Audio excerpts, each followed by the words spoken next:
نبی اکرم صلی اللہ علیہ وسلم اپنا رمضان کیسے گزارتے تھے، ان کے معمولات رمضان کیا ہوتے تھے۔ رمضان المبارک کے چاند نظر آنے سے 2 ماہ پہلے شروع ہو جاتا ہے، یعنی آپ یہ دیکھیے کہ رجب کا چاند دیکھنے کے ساتھ ہی سرکار ختم مرتبہ صلی اللہ علیہ وسلم رمضان المبارک کے لیے اپنے معاملات اور معمولات کو اثر نو ترتیب دینا شروع کر دیتے ہیں۔ حضرت عائشہ صدیقہ رضی اللہ تعالیٰ عنہ سے روایت ہے کہ جیسے ہی رجب کا چاند نکلتا طلوع ہوتا تو حضور اپنے ذکر اور اذکار میں اضافہ کر دیتے۔ تو جب رمضان شروع ہو جاتا تھا، باقاعدہ رمضان شروع ہو جاتا تھا، تو نبی اکرم صلی اللہ علیہ وسلم کے جو معمولات زندگی تھے وہ کیسے ہوتے تھے، ان کی کیا کیا پریکٹس؟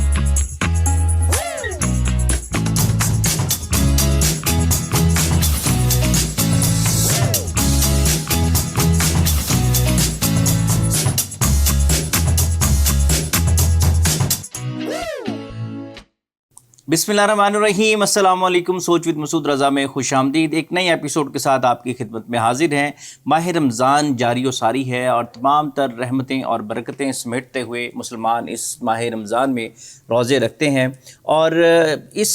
جب یہ بابرکت مہینہ شروع ہوتا ہے تو بہت ساری چیزیں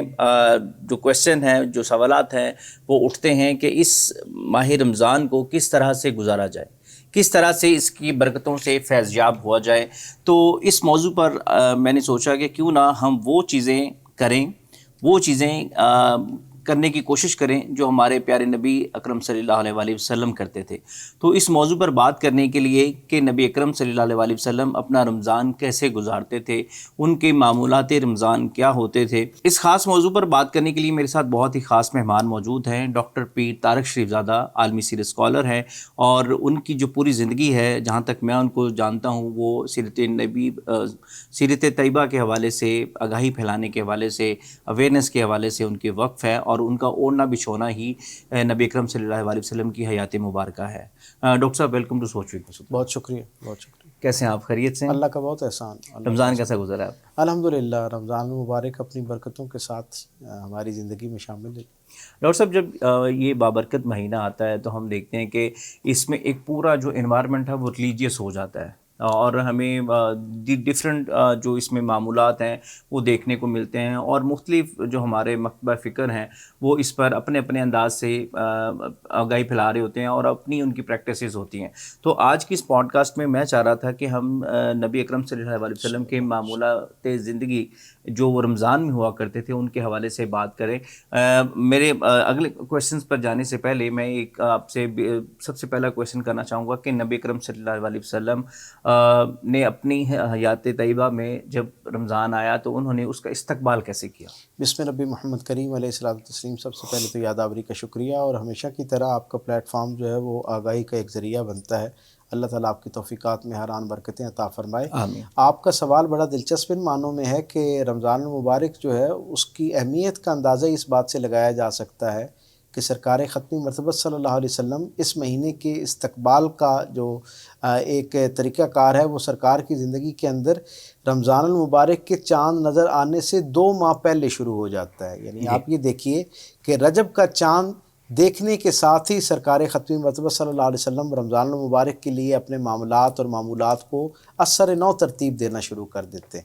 اور رمضان المبارک کی اپنی فضیلت کے لیے میں سمجھتا ہوں اتنی بات ہی بہت کافی ہے کہ یہ 12 جو ترتیب سے اس ہمارے پاس قمری مہینوں کی ایک ترتیب ہمیں میسر ہے، ان میں سے ہر مہینے کا نام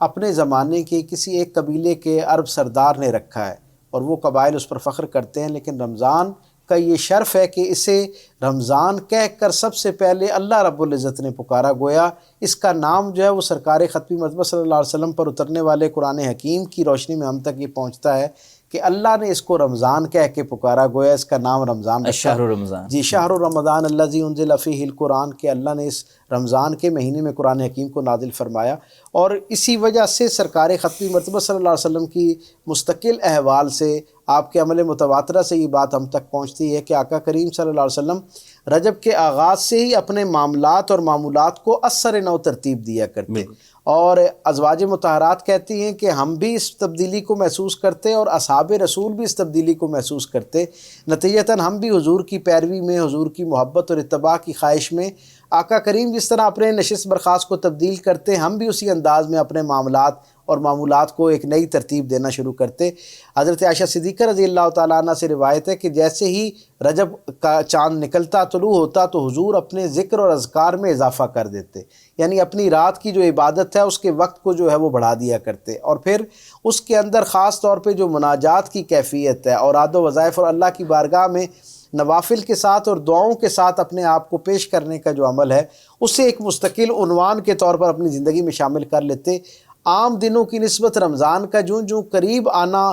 شروع ہوتا، سرکار دو عالم صلی اللہ علیہ وسلم اس کے قرب میں آنے سے پہلے اپنے مکالمے کو محدود کر دیا کرتے، یعنی مخلوق سے نسبتاً کم تعلق اور خالق کے ساتھ زیادہ تعلق کی ایک مشق پر چلے جاتے، اور اصحاب بھی پھر اس کو اپنی زندگی کا حصہ بناتے۔ جیسے ہی شعبان کا مہینہ آتا یعنی رمضان اور قریب آ جاتا تو آقا کریم صلی اللہ علیہ وسلم کے معاملات کے اندر روزہ جو ہے وہ شامل ہو جاتا۔ گویا اب عالم یہ ہوتا کہ رات اللہ کی بارگاہ میں قیام کی صورت میں مناجات، عبادات اور ریاضات کی شکل میں گزرتی، اور دن جو ہے وہ روزے کی حالت میں گزرتا کہ ایک ایسا ماحول بن سکے کہ جب باقاعدہ طور پہ باضابطہ رمضان حضور کی زندگی میں داخل ہوتا اس سے پہلے ہی روزوں کا ایک ایسا معمول بن جاتا کہ اس کے لیے کوئی بہت زیادہ شعوری کوشش نہ کرنا پڑتی، اور حضور کے ہاں جو ہے وہ رمضان المبارک کے ساتھ ساتھ شعبان کے تواتر کے ساتھ روزوں کا احوال بھی ملتا ہے۔ یہ الگ بات ہے کہ آقا کریم صلی اللہ علیہ وسلم کے جو اصحاب ہیں ان کے لیے حضور کی ہدایت یہ تھی کہ رمضان کے شعبان کے جو آخری دن ہیں ان میں روزوں سے رخصت لی جائے تاکہ توانائی بحال کر کے اور زیادہ اہتمام کے ساتھ اور رمضان کا الگ تشخص قائم رکھتے ہوئے رمضان میں داخل ہوا جائے۔ اسی پہ آنا چاہ رہا تھا کہ نبی کرم صلی اللہ علیہ وسلم ماہ شعبان کے کتنے روزے رکھتے تھے؟ سرکار کے معمولات میں یعنی سرکار دو عالم صلی اللہ علیہ وسلم کی زندگی کے اندر لگ بھگ 8 سے 9 رمضان ہمیں جو ہیں وہ دیکھنے کو ملتے ہیں۔ 2 ہجری میں روزہ جو ہے وہ فرض ہوتا ہوا نظر آتا ہے، اور ظاہر ہے 10 ہجری تک کے جو رمضان ہے وہ حضور کی زندگی کے اندر موجود ہیں۔ تو ان سارے رمضان جو ہیں ان کی ترتیب کی نوعیت ہر مہینے کی الگ جدا احوال ہے، ہر سال کا جو رمضان ہے اس کا شعبان جو ہے اس کا الگ احوال ہے، لیکن ایک بات بہت مستقل ہے کہ جتنے روزے سرکار دو عالم صلی اللہ علیہ وسلم رمضان کے علاوہ شعبان میں رکھتے تھے کسی اور مہینے کے اندر اتنے روزے جو ہیں وہ کثرت کے ساتھ نہیں رکھتے۔ اور ایک احوال تو یہ ہے، ایک عمومی احوال یہ ہے کہ لگ بھگ سیرت نگاروں نے لکھا کہ 5 رمضان ایسے گزرے جن میں حضور نے 27 روزے رکھے، اور آخری 3 روزے جو ہیں ان کے اندر سرکار دو عالم صلی اللہ علیہ وسلم نے بالارادہ روزہ نہیں رکھا تاکہ امت کے اندر انرجی بھی بحال ہو جائے، اور دوسرا یہ کہ رمضان المبارک جو ہے اس کا اپنا ایک تشخص قائم رہے۔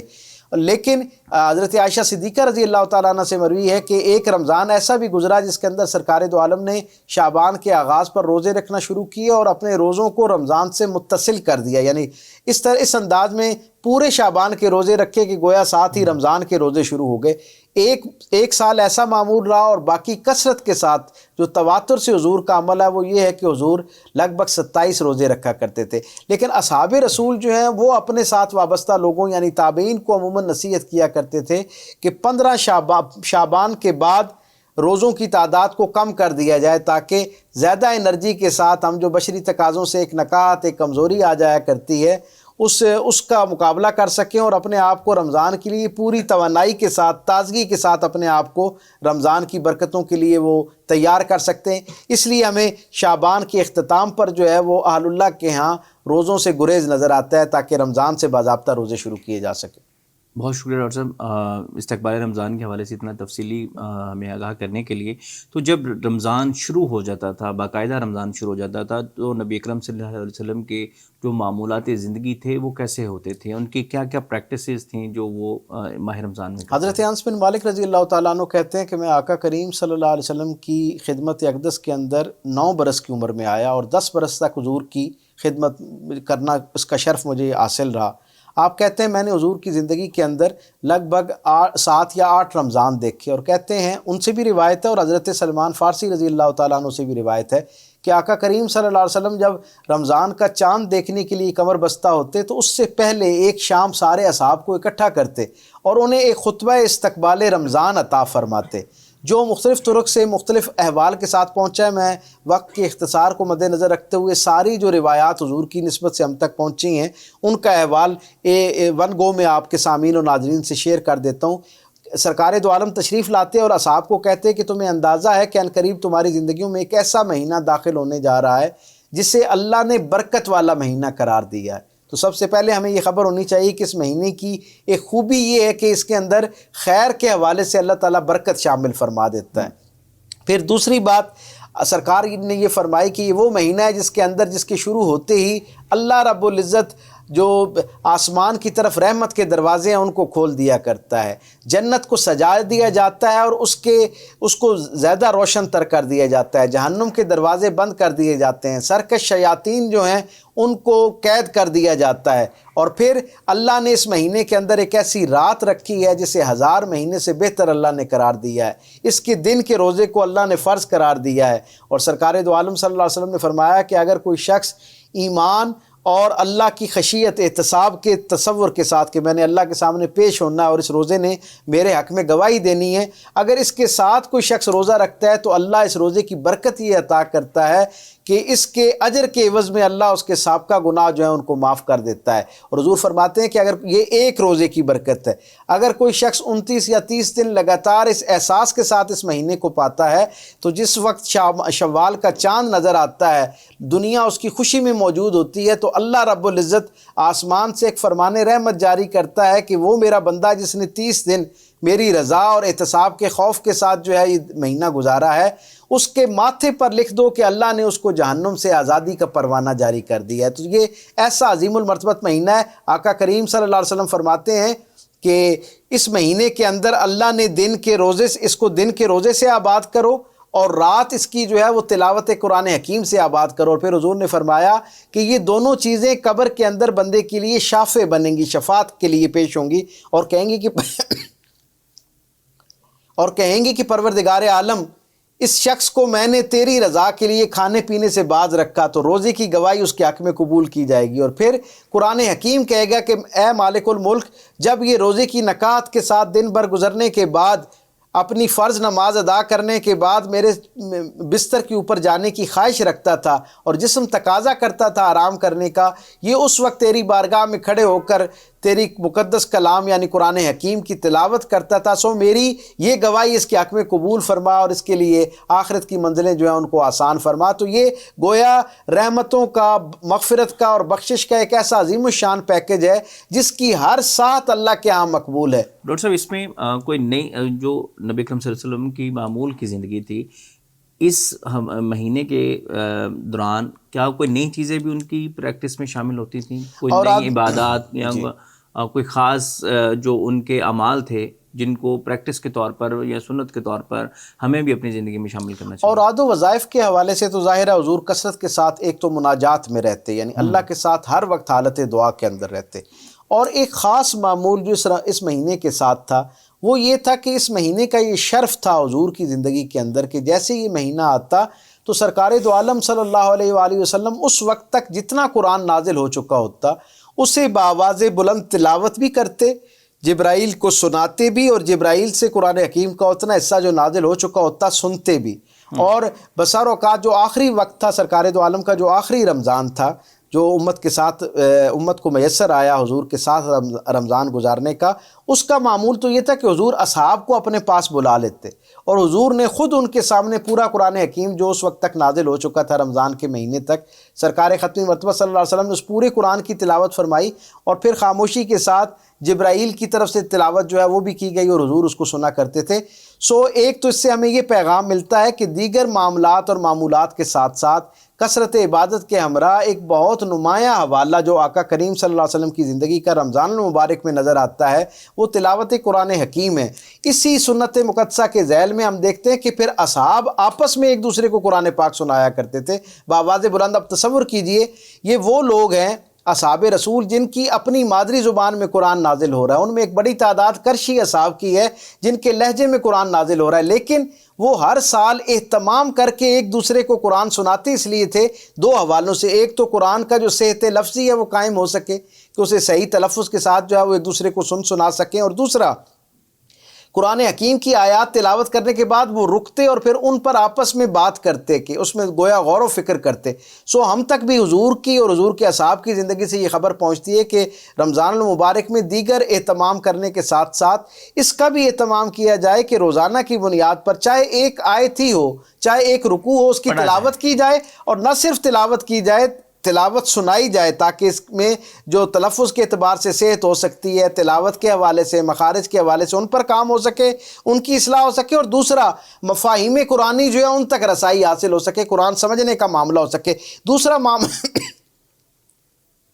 دوسرا معمول جو میرے کریم رسول صلی اللہ علیہ وسلم کے ہاں رمضان المبارک کے ذیل میں ہمیں ملتا ہے، حضرت عائشہ صدیقہ رضی اللہ تعالیٰ عنہ فرماتی ہیں کہ آقا کریم صلی اللہ علیہ وسلم کے مزاج کے اندر جو مستقل ایک عنوان ہے وہ سخاوت کا عنوان ہے۔ آپ کی پوری زندگی پیدائش کے لمحے سے لے کر وصال ظاہری تک سارا زمانہ جو ہے اس میں ایک عادت کریمہ جو مستقل مزاج نبوی کا حصہ ہے وہ سخاوت ہے۔ حضرت عائشہ صدیقہ رضی اللہ تعالیٰ عنہ فرماتی ہیں کہ رسول ختمی مرتبت صلی اللہ علیہ وسلم کا سارا سال ہاتھ بہت کشادہ رہتا اور آپ سخاوت پر قائم رہتے، لیکن جیسے ہی رمضان المبارک کا چاند طلوع ہوتا میرے کریم آقا کے ہاں سخاوت کا عالم ایسا ہو جاتا جیسے بارش کے آنے سے پہلے جو تیز رفتار ہوا ہوتی ہے اس میں جیسی تیزی آ جاتی ہے، سرعت آ جاتی ہے، حضور کے مزاج کے اندر سخاوت کے حوالے سے اس درجے کی جو فراخی ہے وہ آ جاتی ہے۔ اور میرا دل کرتا ہے کہ میں اپنے سامعین و ناظرین کو اس لافانی خیر میں بھی شریک کر لوں کہ جب حضرت حسن بصری نے جناب علی کرم اللہ وجہ کریم سے پوچھا آقا کریم صلی اللہ علیہ وسلم کے معمولات رمضان کیا تھے،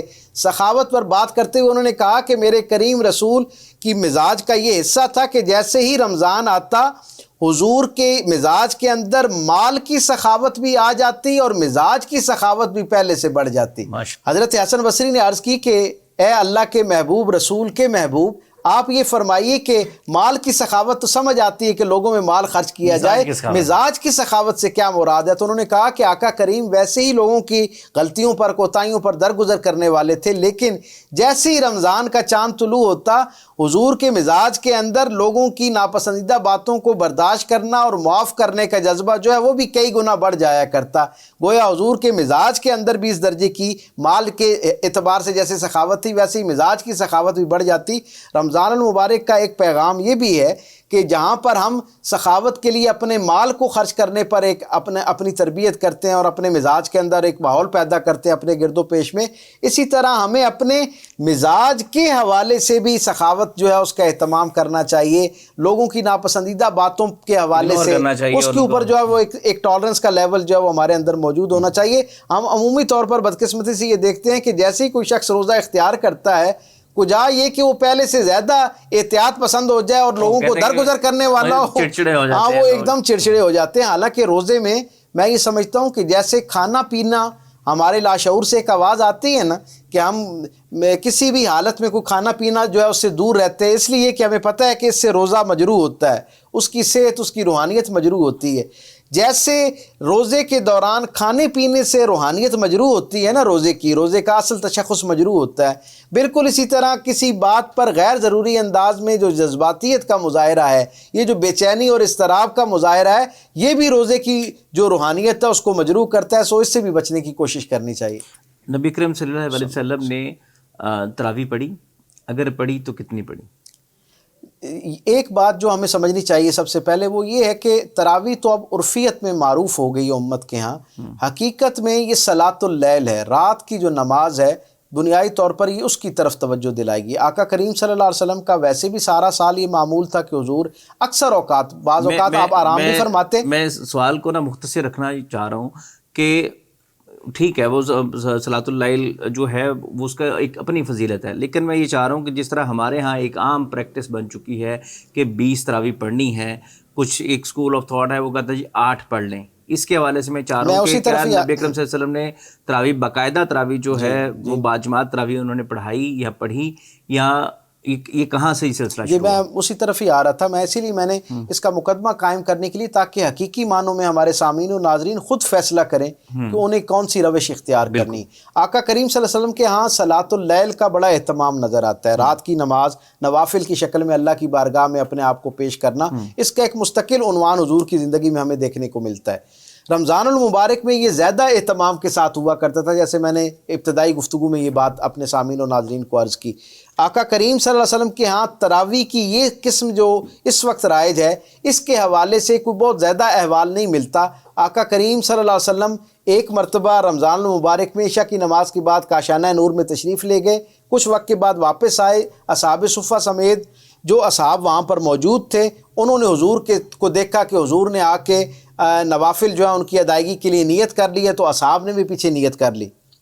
جماعت کی شکل میں نہیں، لیکن باقاعدہ جماعت نہیں ہوئی۔ حضور نے ایک دن یہ عمل کیا، اصحاب نے بھی حضور کی پیروی میں نوافل پڑھنا شروع کیے، دوسرے دن بھی حضور نے یہی عمل کیا، اصحاب نے زیادہ اہتمام کے ساتھ اسے کیا، تیسرے دن زیادہ اصحاب تک خبر ہوئی اور مدینے میں آباد کم و بیش سارے اصحاب جو تھے جو میسر تھے وہ سارے کے سارے آ گئے، اور مسجد نبوی کے اندر عشاء کی نماز کے بعد گویا انتظار کرنے لگے کہ حضور کس وقت اپنے کاشانہ رحمت سے باہر تشریف لائیں تاکہ ہم دوبارہ حضور کی معیت میں نماز جو ہے اس کو ادا کر سکیں۔ لیکن کیا معاملہ ہوا کہ سرکار دو عالم صلی اللہ علیہ وسلم سحری کے وقت تک باہر تشریف نہیں لائے، اور گویا روزہ رکھنے کا جو ماحول اور منظرنامہ تھا وہ بننا شروع ہو گیا، اور اصحاب سحری کے لیے جو ہے وہ مشغول ہو گئے سحری کے اندر۔ جب حضور فجر کی نماز کے لیے باہر تشریف لائے تو اصحاب نے پوچھا یا رسول اللہ آج ہم انتظار کرتے رہے، ہم چاہ رہے تھے کہ اگر آج بھی آپ تشریف لے آتے تو ہم آپ کے ساتھ جو ہے اس یہ جو نفلی عبادت ہے رات کی صلاۃ اللیل ہے اس کے اندر ہم آپ کے ساتھ شامل ہو جاتے۔ آقا کریم صلی اللہ علیہ وسلم نے فرمایا میرا بھی آنے کو دل تھا، لیکن میں نے اپنی امت کی آسانی کے لیے یہ مناسب جانا کہ اگر میں آج بھی باہر آ جاؤں گا تو یہ جو عمل ہے یہ کہیں امت جو ہے اس کو فرائض میں یا واجبات میں شامل نہ کرنا شروع کر دے۔ صلاۃ اللیل کی جو اہمیت ہے اس سے تو کسی درجہ انکار نہیں کیا جا سکتا، اور پھر رمضان المبارک میں اس ترتیب کو جسے عرفیت میں ہم تراویح کہتے ہیں اس کا ثبوت ان معنوں میں تو سرکار سے ملتا ہے، لیکن یہ عمل حضور کی زندگی میں اسی انداز میں رہا جو حضرت ابوبکر صدیق کا زمانہ تھا، اس زمانے تک بھی تاریخ ہمیں یہ بتاتی ہے کہ انفرادی درجے پہ لوگ کچھ اپنے گھروں میں کچھ مساجد میں نوافل کو پڑھا کرتے تھے، کیونکہ اب یہ نفل جو ہے ایک اگلے درجے پر کیونکہ حضور کی زندگی سے اس کا ثبوت آ گیا تو پھر یہ نفل جو ہے برکت حاصل کرتے ہوئے سنت کے درجے پہ چلا گیا۔ اصحاب اس کو حضور کی ایک اختیاری سنت کے طور پر اپناتے اور اپنی زندگیوں میں انفرادی درجے پر مساجد میں گھروں میں اپنے اپنے انداز میں اس کو ادا کرتے۔ یہی سلسلہ حضرت عمر فاروق کے زمانے تک آیا، لیکن پھر یہ ہوا کہ ایک دن حضرت عمر فاروق اپنے مسجد نبوی کے اندر پہنچے رات کے آخری پہر میں، اور انہوں نے دیکھا کہ حضور کے ایک صحابی جو ہیں وہ مسجد نبوی کے جو آگے امامت کے طور پر کھڑے ہیں اور باقی اصحاب پیچھے موجود ہیں، تلاوت قرآن حکیم کیونکہ اس کا ذوق موجود تھا اور حضور کو دیکھ رکھا تھا اصحاب نے، اور اصحاب ایک دوسرے کو قرآن سنایا کرتے تھے، جو زیادہ بہتر مخارج سے قرآن پڑھ سکتا تھا، جس کا حافظہ زیادہ بہتر ہوتا وہ قرآن کی تلاوت کرتا اور باقی سارے سنتے۔ اب صرف فرق یہ پڑا کہ حضرت عمر فاروق کے زمانے میں ایک صحابی جو ہیں وہ نوافل کے اندر قرآن حکیم کو بآواز بلند تلاوت کرنا شروع ہو گئے اور اصحاب پیچھے جماعت کی شکل میں اس کو سننا شروع ہو گئے۔ آپ کو یہ بات دیکھ کر اچھی لگی اور آپ نے کہا کہ یہ بدعت حسنہ ہے، یعنی ظاہری طور پر ایک نیا عمل ضرور ہے لیکن یہ کیونکہ خیر پر مبنی ہے اس لیے آپ نے اس کی تحسین فرمائی اور اس کو جاری رکھا۔ اسی سائڈ پہ آنا چاہ رہا تھا کہ آپ نے خود ہی بات کر دی کہ ایک پورا اسکول آف تھاٹ ہے جو اگر کوئی بھی پریکٹس کی جاتی ہے، دیکھیں کہ دین کے حوالے سے کوئی چیز کی جاتی ہے تو وہ کوئی میرا نہیں خیال کہ کوئی بھی مکتب فکر آپ اٹھا لیں کہ بھی کوئی وہ غیر شرعی چیز اس میں شامل کریں گے، لیکن جب کوئی بھی چیز نئی شامل کی جاتی ہے یا کوئی پریکٹس کی جاتی ہے یا کسی جو ہمارے ولی اللہ تھے ان کو آگے ان کی جو تعلیمات ہیں یا ان کی جو سنت ہے وہ کی جاتی ہے تو ایک پورا اسکول آف تھاٹ ہے وہ کہتا ہے کہ یہ بدعت ہے۔ تو کیا تراویح بدعت نہیں ہے؟ جی ہاں، بدعت کا مطلب اگر خالص اس کی تعریف کے ذیل میں دیکھا جائے جس کی بنیاد پر بہت سارے لوگ جو ہیں وہ دین کے اندر خیر کے بہت سارے نیک کاموں کو تنقید کا نشانہ بناتے ہیں، ان سب کو یہ بات ماننے پر مجبور ہونا پڑتا ہے کہ بدعت سے مراد اگر نئی چیز ہے تو جہاں بہت ساری چیزیں دین کے بنیادی روح کو مجروح کر کے دین کا حصہ بن گئی ہیں، گویا غلط روایات کے طور پر دین کا حصہ بن گئی ہیں، وہیں پر بہت ساری ایسی خوبصورت روایات اس دین کا حصہ ہیں جنہوں نے دین کے مزاج کو تقویت دی ہے اور دین کے مزاج کے مطابق کا اور ماحول کو زیادہ دینی اور اسلامی بنانے کا ذریعہ بنی ہے۔ میں یہ سمجھتا ہوں اس میں بغیر تعصب کا شکار ہوئے اور بغیر جذباتیت کا شکار ہوئے خالصتاً رسول رحمت کے اس فرمان یعنی خیر الامور اوسطها کے ذیل میں پوری دیانتداری سے تجزیہ کرنا چاہیے کہ جو چیز جس کا مزاج دین کی عمومی احکامات کے قریب طرح اسے اختیار کر لینا چاہیے اور اس کے اندر جو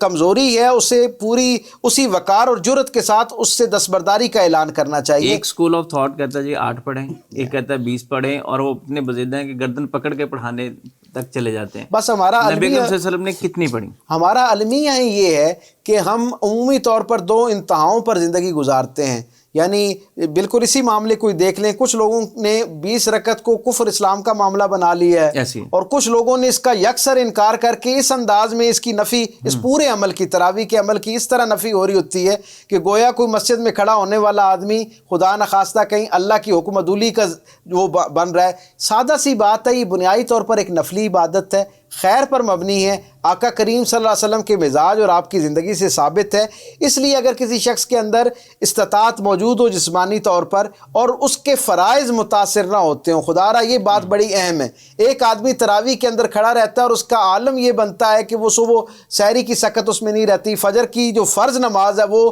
اس سے پوری نہیں ہو پاتی، تو پھر اسے اثر نو ترتیب دینا پڑے گا اور پھر اس کے لیے رخصت موجود ہے، وہ اس سے ہٹ سکتا ہے۔ ایک نفلی عبادت ہے، جتنی اس کی اہمیت ہے اس انداز میں اس کو لینا چاہیے، اس سے زیادہ پھر جب ہم فوکس کرنا شروع کرتے ہیں تو چیزوں کا اصل جو چہرہ ہے وہ مجروح ہونا شروع ہو جاتا ہے اور یہ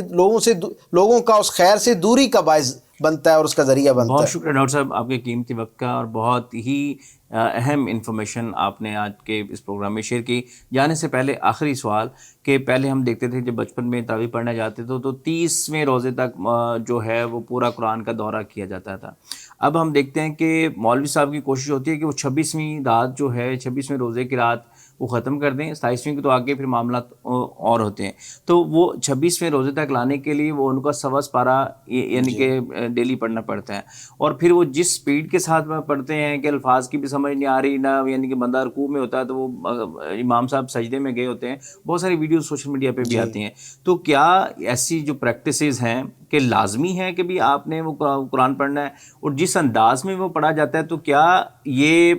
جو بدتمیزی ہے اس کی ضمن میں نہیں آتی؟ بے شک، بالکل اس کی طرف پوری امت کو توجہ دینی چاہیے اور معاشرے کے اندر جرأت کر کے لوگوں کو اس بات پر آواز اٹھانی چاہیے کہ یہ ایک نفلی عبادت ہے۔ نفلی عبادت جو ہے اس کے اندر زیادہ انہماک، زیادہ خشوع و خضوع، زیادہ توجہ جو ہے وہ درکار ہوتی ہے، اور ہمارا عالم یہ ہوتا ہے کہ ہم دیکھتے ہیں کہ مساجد کے اندر اگر آپ آخری صفوں میں ہوں اور آپ دیکھیں گے کہ بہت سارے لوگ آپس میں گفتگو کر رہے ہوتے ہیں اور جیسے امام رکوع میں پہنچتا ہے تو وہ آ کے نماز کے اندر شامل ہوتے ہیں۔ اس کا مطلب یہ کہ وہ اس نماز کو، اس قرآن پاک کے سماع کو یعنی قرآن حکیم کی تلاوت کو سننے کا جو عمل ہے اسے ایک بوجھ اور مشقت سمجھ کے کر رہے ہوتے ہیں۔ دونوں طرف اس پر تربیت کی ضرورت ہے۔ علماء کرام کو اور قراء کرام کو بھی یہ کوشش کرنی چاہیے، حفاظ کو بھی اس بات کا اہتمام کرنا چاہیے کہ قرآن کو اس کی صحت کے ساتھ پڑھیں۔ ہم انہیں اپنے سے آگے مصلی پر کھڑا اس لیے کرتے ہیں، اپنا امام اس لیے مانتے ہیں کہ ہمارا گمان ہے کہ وہ ہم سے زیادہ بہتر اور احتیاط کے ساتھ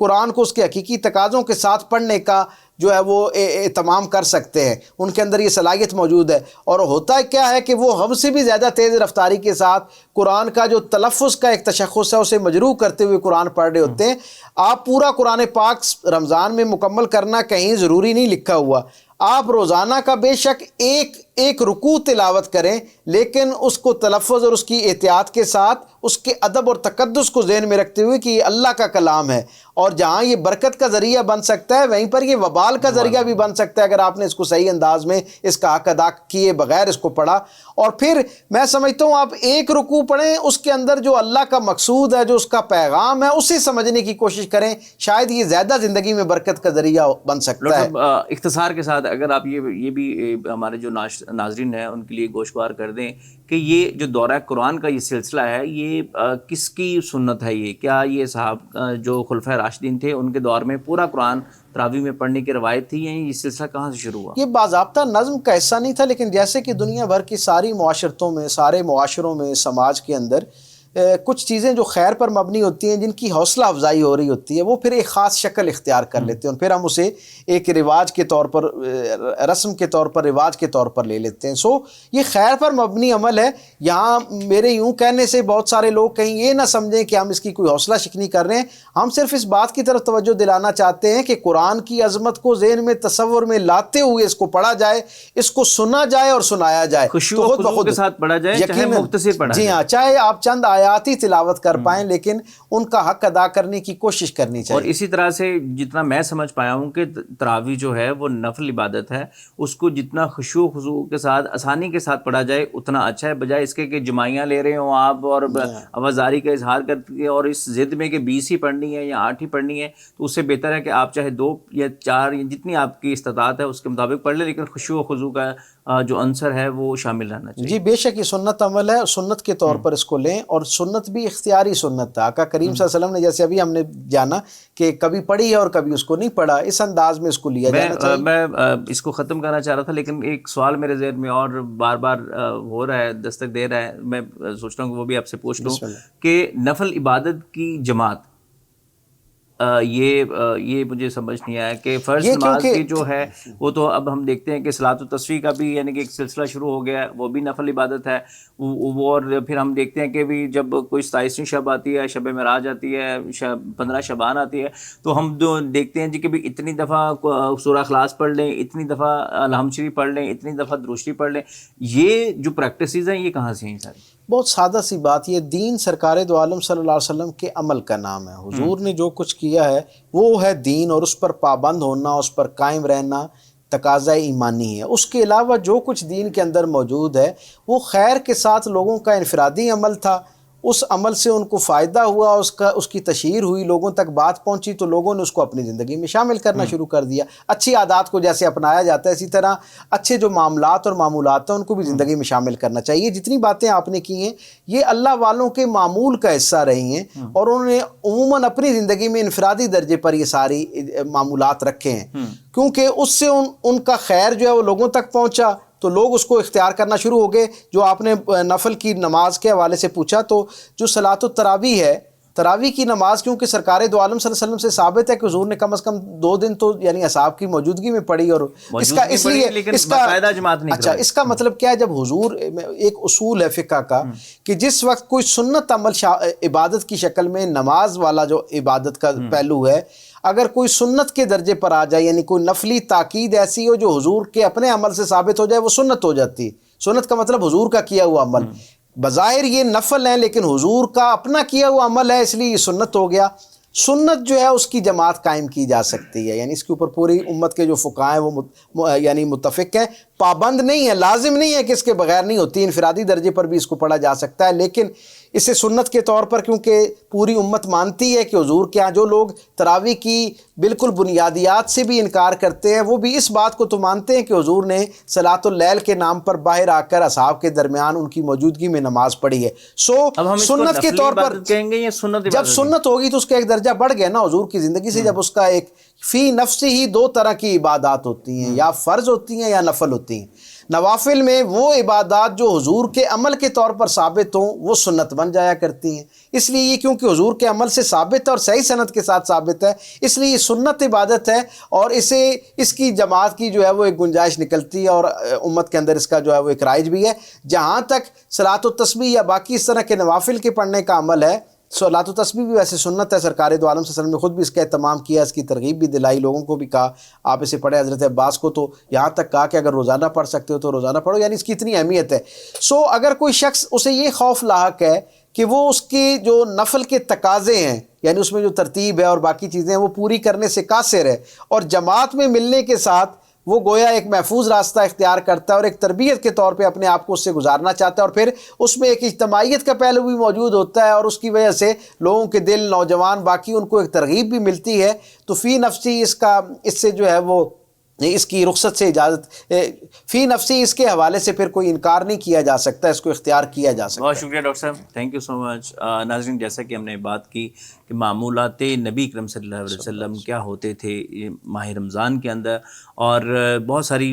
آج میں نے کوشش کی اس پوڈ کاسٹ میں کہ جو پریکٹسز عام ہماری زندگی کا حصہ بن چکی ہیں ان کے حوالے سے بات کی جائے کہ کیا نبی اکرم صلی اللہ علیہ وسلم نے وہ اعمال کیے، یا یہ کس نے شروع کروائے اور کیسے ہوئے. اور ان کو کس انداز میں کیا جانا چاہیے. اور ڈاکٹر صاحب نے بہت ایسے انداز میں ہماری رہنمائی فرمائی. امید ہے کہ آپ کو آج کی پوڈ کاسٹ پسند آئی ہوگی. میں کوشش کروں گا کہ اس بابرکت مہینے میں ڈاکٹر صاحب سے ریکویسٹ کر کے 2-4 ایپیسوڈز اس طرح کی مزید ہم کر سکیں جس پہ مزید ایسے موضوعات کو